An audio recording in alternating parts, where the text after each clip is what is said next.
به نام خالق هستی، راهنمایی‌های پدر پولدار برای ثروتمند شدن، فصل سوم، پارت 2.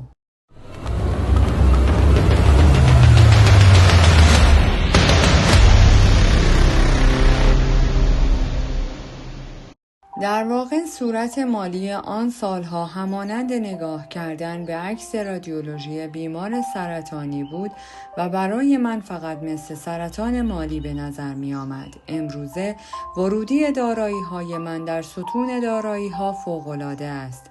دارایی های ناشی از حقوق، بررسی و اوراق بهادار در صورت مالی افزایش یافته است. در واقع درآمد سهام و سرمایه گذاری ما از سرجم هزینه ها بیشتر است. در سال 1985 باید برای بقای خود سخت کار می کردیم، اما امروزه چون خواهان سعی و تلاش هستیم این گونه کار می کنیم.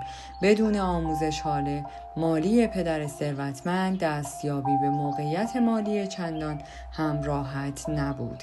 درک اهمیت صورتهای مالی و تفاوت بین درآمدهای حقوق بازنشستگی و سهام و اوراق بهادار را نیز مدیون آموزش‌های مالی او هستیم. بدون اینکه آموزش‌ها اهمیت شرکت‌ها و روش حفظ سرمایه و کاهش مالیات برایم آشکار نمی‌شد، نتیجه این آموزش این بود که به اهمیت حسابرسی‌های ماهانه پی بردم و دوباره در ماه به بررسی وضعیت مالی پرداختم. این امر در میلیونر شدن من نقش اساسی داشت، زیرا با استفاده از این راهنمودها بدون کارت اعتباری و شرکت در قرعه کشی میلیونر شدم.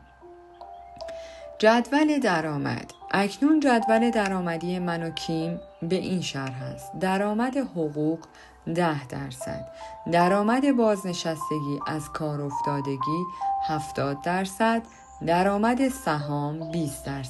چندی قبل خبرنگار روزنامه‌ای از من در مورد میراث ثروت و مخارج زندگیم جویا شد. پاسخ دادم خیلی زیاد نیست و ترجیح می‌دهم پرداخت‌های چک خود را اعلام نکنم، اما همین اندازه بگویم که بیشتر از پرداخت‌های شما نیست. او با تعجب شانه‌ای بالا انداخت و پرسید: پس چطور شما کتابی درباره پول نوشته اید؟ و سپس ادامه داد که از نویسنده هایی که درباره روابط می نویسند ولی خودشان هیچ رابطه ای را رعایت نمی کنند و یا درباره پول و ثروت می نویسند و خودشان پولی ندارند متنفر است.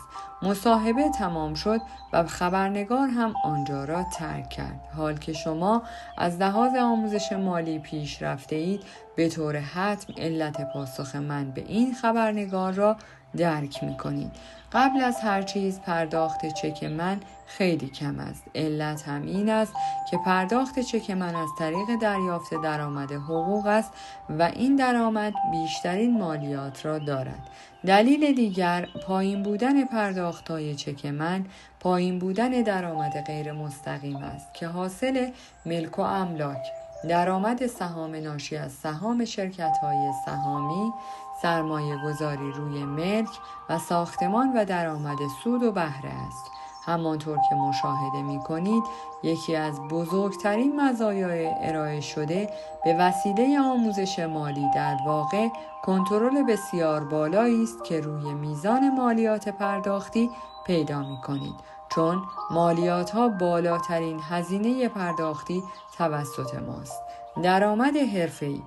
نکته شایان توجه دیگر این که درآمد کنونی من از آموزش تخصصی و حرفه‌ای به دست نمی آید. پس از اتمام دبیرستان در آکادمی نیروی دریایی آمریکا دوره‌ای گذراندم که طی آن آموزش دیدم چون می توانم افسر کشتی‌های مسافربری، کشتی باربری و تانکر باشم. همچنین در مدرسه پرواز نیروی دریایی ایالات متحده واقع در پنسکولای فلوریدا به عنوان خلبان حرفه‌ای دوره دیدم. امروزه هیچ یک از منابع درآمدی من از محل این دو حرفه نیست. نکته دیگر این که بخش فوق‌العاده‌ای از درآمد غیر مستقیم من از محل موضوعی است که در دوران تحصیل در آن مردود شدم. اگر به خاطر داشته باشید در 15 سالگی به علت ضعف در مهارت نوشتاری سال تحصیلی مردود شدم. به دلیل همان شکست من امروزه به عنوان یکی از مشهورترین نویسنده ها هستم، نه به خاطر خلبان یا افسر نیروی دریایی بودن. تفاوت بین این دو حرفه را میتوان با میلیون ها دلار مقایسه کرد. بنابراین میتوان گفت من بیش از آنچه از موفقیت خودم پول درآورده باشم از شکست خود به ثروت شایان دست یافتم. همانطور که در این فصل اشاره کردم در عصر اطلاعات بیشتر ما به بیش از یک حرفه اشتغال داریم. آنچه در این دوران اطلاعاتی اهمیت دارد این نیست که شما چه آموخته اید، بلکه سرعت آموزش شما اهمیت دارد. قانون مور را به خاطر بیاورید که میگوید اطلاعات هر 18 ماه یک بار 2 برابر می شود. به خاطر داشته باشید آنچه در زندگی آینده شما میزان موفقیتتان را اندازه گیری می کند پاسخ درست سوالها یا نمره های درخشان شما نیست. موفقیت شما را تعداد پاسخهای تضمین می کند که نمی دانید. به عبارتی تعداد شکستها، ایستادنها، یادگیری از اشتباهات، اصلاح اشتباه بدون سرزنش کردن، اصلاح اشتباه بدون دروغ گفتن، تأکید کردن و دوباره راه افتادن هاست که موفقیت شما را به بار می آورند. در واقع صورت مالی آن سالها همانند نگاه کردن به عکس رادیولوژی بیمار سرطانی بود و برای من فقط مثل سرطان مالی به نظر می آمد. امروزه ورودی دارایی های من در ستون دارایی ها فوق‌العاده است. دارایی های ناشی از حقوق، بررسی و اوراق بهادار در صورت مالی افزایش یافته است. در واقع درآمد سهام و سرمایه گذاری ما از سرجم هزینه ها بیشتر است. در سال 1985 باید برای بقای خود سخت کار می کردیم، اما امروزه چون خواهان سعی و تلاش هستیم این گونه کار می کنیم. بدون آموزش حال مالی پدر ثروتمند دستیابی به موقعیت مالی چندان هم راحت نبود. درک اهمیت صورتهای مالی و تفاوت بین درآمدهای حقوق بازنشستگی و سهام و اوراق بهادار را نیز مدیون آموزش‌های مالی او هستیم. بدون اینکه آموزش‌ها اهمیت شرکت‌ها و روش حفظ سرمایه و کاهش مالیات برایم آشکار نمی‌شد، نتیجه این آموزش این بود که به اهمیت حسابرسی‌های ماهانه پی بردم و دوباره در ماه به بررسی وضعیت مالی پرداختم. این امر در میلیونر شدن من نقش اساسی داشت، زیرا با استفاده از این راهنمودها بدون کارت اعتباری و شرکت در قرعه کشی میلیونر شدم. جدول درآمد. اکنون جدول درآمدی من و کیم به این شرح است: درآمد حقوق 10%، درآمد بازنشستگی از کار افتادگی 70%، درآمد سهام 20%. چندی قبل خبرنگار روزنامه‌ای از من در مورد میراث ثروت و مخارج زندگیم جویا شد. پاسخ دادم خیلی زیاد نیست و ترجیح می‌دهم پرداخت‌های چک خود را اعلام نکنم، اما همین اندازه بگویم که بیشتر از پرداخت‌های شما نیست. او با تعجب شانه‌ای بالا انداخت و پرسید پس چطور شما کتابی درباره پول نوشته اید؟ و سپس ادامه داد که از نویسنده هایی که درباره روابط می نویسند ولی خودشان هیچ رابطه ای را رعایت نمی کنند و یا درباره پول و ثروت می نویسند و خودشان پولی ندارند متنفر است. مصاحبه تمام شد و خبرنگار هم آنجا را ترک کرد. حال که شما از لحاظ آموزش مالی پیش رفته اید، به طور حتم علت پاسخ من به این خبرنگار را درک می‌کنید. قبل از هر چیز پرداخت چک من خیلی کم است. علت هم این است که پرداخت چک من از طریق دریافت درآمد حقوق است و این درآمد بیشترین مالیات را دارد. دلیل دیگر پایین بودن پرداخت‌های چک من پایین بودن درآمد غیر مستقیم است که حاصل ملک و املاک، درآمد سهام ناشی از سهام شرکت‌های سهامی، سرمایه گذاری روی ملک و ساختمان و درآمد سود و بهره است.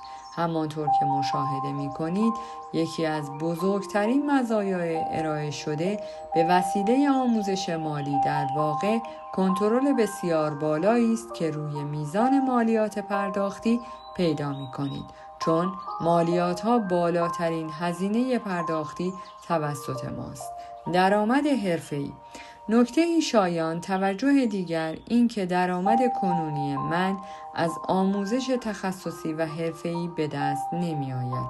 پس از اتمام دبیرستان در آکادمی نیروی دریایی آمریکا دوره‌ای گذراندم که طی آن آموزش دیدم چون می توانم افسر کشتی‌های مسافربری، کشتی باربری و تانکر باشم. همچنین در مدرسه پرواز نیروی دریایی ایالات متحده واقع در پنسکولای فلوریدا به عنوان خلبان حرفه‌ای دوره دیدم. امروزه هیچ یک از منابع درآمدی من از محل این دو حرفه نیست. نکته دیگر این که بخش فوق‌العاده‌ای از درآمد غیر مستقیم من از محل موضوعی است که در دوران تحصیل در آن مردود شدم. اگر به خاطر داشته باشید در 15 سالگی به علت ضعف در مهارت نوشتاری سال تحصیلی مردود شدم. به دلیل همان شکست من امروزه به عنوان یکی از مشهورترین نویسنده ها هستم، نه به خاطر خلبان یا افسر نیروی دریایی بودن. تفاوت بین این دو حرفه را میتوان با میلیون ها دلار مقایسه کرد. بنابراین میتوان گفت من بیش از آنچه از موفقیت خودم پول درآورده باشم از شکست خود به ثروت شایان دست یافتم. همانطور که در این فصل اشاره کردم در عصر اطلاعات بیشتر ما به بیش از یک حرفه اشتغال داریم. آنچه در این دوران اطلاعاتی اهمیت دارد این نیست که شما چه آموخته اید، بلکه سرعت آموزش شما اهمیت دارد. قانون مور را به خاطر بیاورید که میگوید اطلاعات هر 18 ماه یک بار 2 برابر می شود. به خاطر داشته باشید آنچه در زندگی آینده شما میزان موفقیتتان را اندازه گیری می کند پاسخ درست سوالها یا نمره های درخشان شما نیست. موفقیت شما را تعداد پاسخهای تضمین می کند که نمی دانید. به عبارتی تعداد شکستها، ایستادنها، یادگیری از اشتباهات، اصلاح اشتباه بدون سرزنش کردن، اصلاح اشتباه بدون دروغ گفتن، تأکید کردن و دوباره راه افتادن هاست که موفقیت شما را به بار می آورند. تعریف بازنده. اگر به راستی می خواهید بدانید در گزارش مالی شما چه چیزی اهمیت دارد، به بانک خود مراجعه و کارت اطلاعات گزارش مالی را تکمیل کنید. شاید کارشناس شما را مرجوع کند. اگر آنها درخواست شما را رد نکردند، به سادگی درخواست پول بیشتری کنید. پس از شنیدن پاسخ رد از آنان بپرسید که برای بهبود وضعیت صورت مالی خود چه پیشنهادی دارید. آموزشی که از این طریق به دست می آورید بسیار ارزشمند است و زندگیتان را متحول می سازد. همان گونه که ذکر شد، اگر می خواهید از مسائل مهم مالی در دنیای واقعی مطلع شوید، از کارشناس مالی بانک کمک بگیرید. آنها هر روز با گزارش مالی و کارت بانک افراد بسیاری سر و کار دارند. حال سوال اصلی این است که اگر بانکی ها اطلاعات مالیشان زیاد است، پس چرا ثروتمند نیستند و هنوز به امور تجاری دیگران مشغول هستند و برای بانک کار می کنند؟ پاسخ این سوال اوایل کتاب داده شد که همانا قانون اول نیوتن است: برای هر عملی عکس‌العملی است مساوی و در خلاف جهت آن. پاسخ همچنین در این توضیح نهفته است که چرا یک پلیس خوب به همان اندازه که سعی در درست کار بودن و خوب رفتار کردن دارد، باید فردی آشنا به تقلب و کلاهبرداری هم باشد، یا به عبارتی چرا هر سکه دو رو دارد و هر پرنده دو بال و یا دو چشم، دو پا، دو بازو داریم. دلیل اینکه بیشتر بانکدارها یا بانکی‌ها ثروتمند نمی‌شود این است که بسیار محافظه‌کارند. اگر با دست خالی شروع کنید برای ثروتمند شدن، یا باید بانکدار خوبی باشید و یا فردی خطرپذیر با قدرت خطر بالا، و بیشتر بانکی‌ها افراد خطرپذیر خوبی نیستند. به قول پدر ثروتمند، شما باید 2 برابر پول پرداخت کنید و برای ثروتمند شدن شما باید هم بهای یک بانکدار خوب و هم یک فرد خطرپذیر را بپردازید که البته بیشتر مردم این گونه نیستند.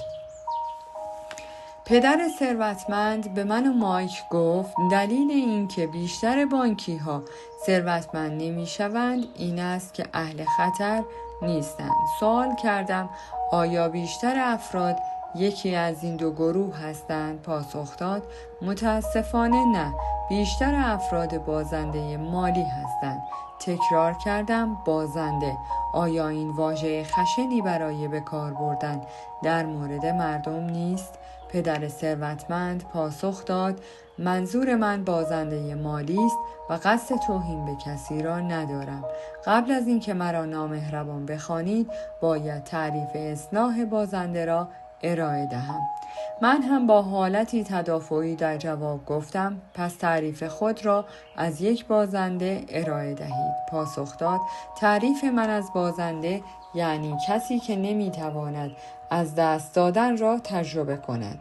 تکرار کردم یعنی کسی که نمیتواند از دست دادن را تجربه کند و سعی کردم منظور پدر را از این تعریف بیشتر متوجه شوم. پدر ثروتمند به آرامی پاسخ داد بگذار بیشتر توضیح دهم. وقتی پای پول در میان باشد بیشتر مردم نمیتوانند آن را از دست بدهند. بیشتر مردم امروزه در سطحی زندگی میکنند که من به آن خط قرمز میگویم. خط قرمز در اتومبیل نقطه‌ای است که اگر پا روی گاز بگذارید بنزین تمام خواهد شد. مایک ادامه داد بنابراین هر دلاری که به عنوان درآمد وارد می شود به عنوان هزینه خارج می شود.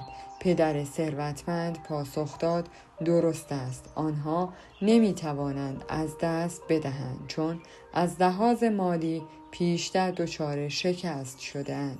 پدر با نگاهی به چشمان ما مکسی کرد و ادامه داد بسیار ناراحت کننده است که میلیون ها نفر از مردم روی خط قرمز زندگی می کنند و من نتیجه گرفتم که بیشتر مردم می گویند سرمایه گذاری کار خطرناکی است. اگر پول ما از بین برود چه؟ مردم اغلب با این طرز فکر پولشان را نگه می دارند و فکر می کنند در جنگ مالی شکست می خورند. پدر ثروتمند افزود می دانید یک خطرپذیر واقعی می داند که برد و باخت دست به دست هم دارند. خطرپذیرهای حرفه‌ای می دانند که فقط برد مطرح نیست بلکه باخت هم بخشی از کار است. البته آنها می بازند تا برنده شوند. من که تازه متوجه مطالب شده بودم گفتم پس به همین دلیل است که برای ثروتمند شدن هم باید بانکدار خوبی بود و هم اهل خطر. تفکر پلیس خوب بودن و کلاهبردار حرفه‌ای بودن که در یک ردیفند کم کم معنا پیدا می کرد. مایک گفت به همین دلیل هم کسانی که نمره‌های خوب می‌آورند ممکن است در دنیای واقعی خوب عمل نکنند. دنیای واقعی با پاسخ‌های درست ساخته نشده است. در زندگی واقعی با ترکیبی از حدس و گمان‌ها روبرو هستیم که برخی از آنها درست و برخی دیگر اشتباهند. پدر ثروتمند افزود: به همین دلیل ثروتمندترین مردمان کسانی هستند که بیشترین اشتباه‌ها را می‌کنند. جی پاول گتی در جستجو برای نفت به دلیل ایجاد حفره خشک شهرت داشت، اما آنچه او را مشهورتر کرد ایجاد حفره درست در یکی از بزرگترین زمین‌های نفت خیز بود. توماس ادیسون هم همینطور بود. او قبل از اختراع الکتریسیته و برق 10,000 بار شکست خورده بود. اینکه معتقدم مردم بازنده هستند به این دلیل است که به گونه‌ای زندگی می‌کنند که توانایی رویارویی با یک شکست را ندارند. برای موفقیت باید هم بانکدار خوبی باشی و هم قدرت خطرپذیری داشته باشی. هر فرد خطرپذیری می‌داند که شکست بخشی از پیروزی است. من بازی صورت گردش نقدی را پس از آموزش‌های پدر ثروتمند طراحی کردم. در این بازی شما هم بانکدار بودن را می‌آموزید، هم با نحوه خطرپذیری آشنا خواهید شد. امروزه بسیاری از مردم دوست دارند پولشان را در جایی سرمایه گذاری کنند که کمترین خطر را متحمل شود. من از این بیم دارم که این گونه افراد تبدیل به بازنده های بزرگی نشوند و در حالی که ممکن است هرگز چیزی را از دست ندهند، چیزی هم برنده نشوند. این افراد کسانی هستند که برای ثروتمند شدن سعی در صرفه جویی دارند، سرمایه گذاری نمی کنند و زیر سطح توقع خود زندگی می کنند و کارت اعتباری خود را نیز از یاد نمی برند. همانطور که پدر ثروتمند گفت می توان با کمترین قیمت ثروتمند شد، ولی در این صورت مشکل که همانا دست پایین زندگی کردن است همچنان باقی است. میزان توانایی از دست دادن. یکی از دلایلی که بسیاری از مردم به قرعه کشی ها رو می آورند این است که بیشتر آنها تحمل از دست دادن $1 را دارند. حالا بسیاری از مردم هم همین $1 را در ماشین های قرعه کشی می اندازند و شاید توانایی از دست دادن چند $. دیگر را هم داشته باشند. مشکل این است که حدود 60% مردم آمریکا حتی نمی توانند تحمل از دست دادن این چند $. را داشته باشند. به همین دلیل هم در بازی زندگی فقط یک بازنده اند. بسیاری از مردم تا زمانی که به اجبار کار خودشان را از دست ندهند و یا به علت کهولت سن و ناراحتی‌های جسمی و درمان پزشکی مجبور به ترک کار خود نشوند، هنوز هم متوجه نشدند که تا چه حد در زندگی باختند. خوشبختانه وجود اعضای خانواده در کنار آنهاست که موجب نگهداری و گذراندن زندگی آنها می شود. خیلی ها هم در خط قرمز زندگی می کنند و درگیر بدهی‌های ناجور می شود. آنها آنچنان درگیر حفظ زندگی شدند که به هیچ وجه نمی توانند به رفاه و ثروت بیندیشند. در کتاب برنامه‌ریزی صورت نقدی پدر ثروتمند یک فصل را به گردش نقدی خود کنترل کنید اختصاص داده ایم. در این فصل چنین افرادی با نحوه رهایی از بدهی‌های بد آشنا می شوند که البته با دنبال کردن روش‌های موجود در این فصل در طول 5 تا 7 سال می توان از شر بدهی‌های بد رها شد. 6 مرحله ساده آن را در بین صفحات همین کتاب هم برای مراجعه شما یادآوری کرده ایم. همین افراد هم معتقدند که اقبال موجب ثروتمند شدن می شود. در یکی از سخنرانی‌ها فردی از من پرسید که آیا بخت و اقبال در مسائل مالی شما تأثیری داشته است؟ من پاسخ به این سوال را از کسی گرفتم که او را به خاطر ندارم. پس از این بابت معذرت خواهی و تشکر می کنم، اما پاسخ را همچنان به خاطر دارم که شانس و خوشبختی را اینگونه معنا کرد: زحمت همراه با دانش صحیح. من و خانواده‌ام روز بعد در یک سرمایه گذاری بد معاملاتی $120,000 از دست دادیم. یکی از دوستانم بسیار آشفته و ناراحت بود، گویی پول او از دست رفته است. او رو به من و همسرم کرد و گفت تو و همسرت اصلاً شانس ندارید. من و همسرم با او بحث نکردیم، چون دلیلی برای متقاعد کردن فردی که زندگیش را با ترس از دست دادن سپری می کند وجود ندارد. ما به او نگفتیم که اگر من و همسرم $120,000 از دست داده ایم، در عوض $1,000,000 در معاملات سهام به دست آورده ایم. همچنین ما به 2 دلیل احساس خوش‌اقبالی و خوشبختی می کنیم. دلیل اول این که ما از معقوله از دست دادن $120,000 بیش از به دست آوردن $1,000,000 آموخته ایم. به عبارت دیگر ما از اشتباهاتمان بیشتر از هر چیزی آموخته ایم. دلیل دوم که ما احساس خوشبختی می کنیم این است که ما نسبت به از دست دادن پول احساس ناخوشایندی نداریم. با وجودی که در سال 1985 من در زمره افرادی بودم که جرأت از دست دادن پول و شهامت و خطر را نداشتم. در پایان از شما دوستان عزیزم می‌خواهم برای حمایت بیشتر ما کانال ما را به دوستان خود معرفی کنید. برای انرژی بیشتر ما رو لایک کنید و برای ادامه پرقدرت‌تر سابسکرایب. تا درودی دیگر، درود و 200 بدرود.